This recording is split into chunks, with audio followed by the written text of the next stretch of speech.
Good morning, ladies and gentlemen. Today, we would like to present you the result of our research, Challenges Facing Distance Learning During Martial Law, results of a survey of Ukrainian students.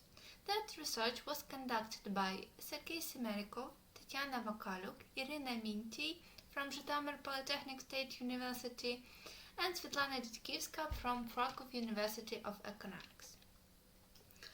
So this research was conducted in 13 universities, and generally we have 331 respondents. Here, for the comfort of understanding, we decided to divide universities according to territory where this university is situated. So we have center, north, south, west and east universities. Also, it is interesting to look at distribution of respondents by levels of education and by years of study. As you could see here, biggest part of our respondents now studying on bachelor degree, but still we have 13% from master degree and 2 people who currently are trying to get PhD. Here you could see division through gender and current place of living. As you could see, luckily biggest part of our respondents are now studying and staying where they were staying before. But still we have eternally displaced person who lived in Ukraine and people who are now abroad. One of most painful questions, but still very important, for our respondent was about damaging of their housing. And unfortunately, we had answers of 4% of respondents that their housing are completely destroyed. Also, there were answers that their housing are practically destroyed, and 2% of our respondents even don't have such information about their housing. Then another important question for Ukrainians is if students are helping the military at the front in any way. And here you could see that there are huge variety of help that our respondents gave nowadays. From joining to the ranks of armed forces to even entering territorial defense, volunteering or helping financially. Another important question for the quality of distance learning is technical supplies the students have to take part in distance learning. 78% thought that they have supplies and that supplies is good enough. 19% said that they have supplies, but they could have problems while using it, that's why they partly supplied. And 3% of our respondents are not supplied at all. Another important question is access to the internet, and we have to understand that unfortunately due to current situation, data presented here could not show real situation. But at the moment when this questionnaire was conducted, 52% said that they have constant all-day free internet. 34% said that they have limited or unstable internet connection, and 14% said that they are partly accessed to the internet, so they could, for example, go to internet cafe or something like that. And main question of our research is it possible to study remotely in condition of war and air alerts? Luckily, the biggest part of our respondents that it is rather yes than no, and 26% said that they are definitely able to do that. So in combining we have 63% who are at least trying and making all their efforts to do. But due to emotional pressure or other consequences of Russian invasion, unfortunately we have 33% that think that they are rather not able to take part in distance learning, and 4% said that they are definitely not able to do that. Here you could see mode of learning that students preferred, and it is interesting that before the Russian invasion, when we have COVID-19, as it's called, distance learning, biggest part of students preferred synchronous one form, because they told that while you are staying online with a lecture, you could stay in connection and you could get more data and more information from the learning process. And nowadays, biggest part of students said that they prefer asynchronous form, and later in open questions they told that their choice was made because of pressure that in any time internet connection could be unstable, or due to the fact that nowadays they don't have enough time to join every time when lecture begins.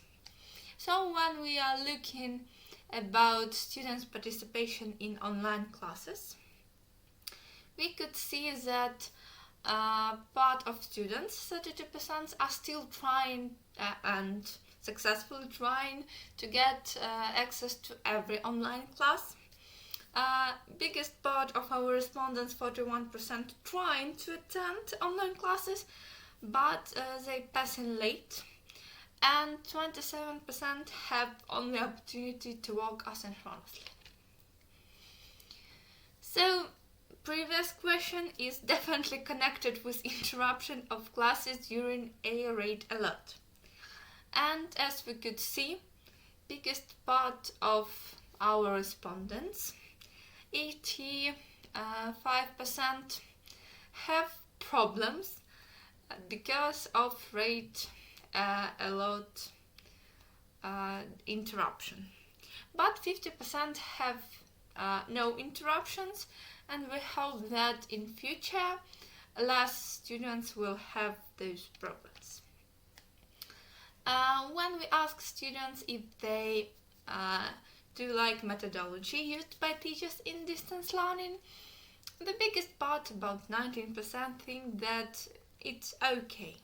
Part of them definitely like this, part of them could choose more preferable ones and not ideal, and only 10% said that methodology that teachers used nowadays are not good for them. So here you could see those methodology. As you could see, online meeting tools gain most popularity, as 315 students answered that they using this method. Also popular options are learning managing systems like Moodle, Google Classroom, etc., video lessons, and massive open online courses and collaborative tools. It is also worth mentioning that part of students described their experience with massive open online courses not only as tasks from their distance learning process, but they also use those courses for self-education. Here you could see most popular among our students platforms like EDC, Udacity, Cisco, Solalearn, and Prometheus. Prometheus is special one, as it was created several years ago by Ukrainian teachers who decided that distance learning could be good for us, so now we could use their experience that they gained through those years. When we talk about concentration and consideration of martial law by teachers when they are evaluating work, as we could see, biggest part of teachers, at least from time to time, and part of them are constantly taking in consideration martial law while evaluating work. So this could help make a little less pressure for our students. So this is kind of useful tips nowadays. Also, when we're talking about change of online work due to the war, we could see that the biggest part of our respondents haven't seen significant changes to their online work, and only quarter, 25%, said that yes, distance work, online work, changed significantly. Other important outcomes that we would like to share is that some students indicated that the quality deteriorated due to war influence, and it's deteriorated because of emotional state, stress and anxiety, rate alerts, volunteering, lack of opportunity to study, and of course that could cause problems with concentration, less productivity, demotivation, and decrease in amount of time for study. Other important fact that when students tried to describe their motivation to study while war, among the common answers were getting a diploma and getting a profession, the desire to study and gain knowledge, faith in victory, responsibility to the country, distraction from the problems they have around, kind of returning to normal life. And there were also some more specific answers like positive attitude to teachers, scholarship, or work in the specialty in future. Other fact worth mentioning is that students have technical problems. So we have to take in consideration those problems, as in nowadays there are not so much students can do with it, and disciplines representation on massive open online courses, as some subjects, mainly historical, geographical and language courses, are not yet sufficiently represented on massive open online courses platforms. So it should be considered that we have to influence on massive open online courses and trying to gather more data on such subjects.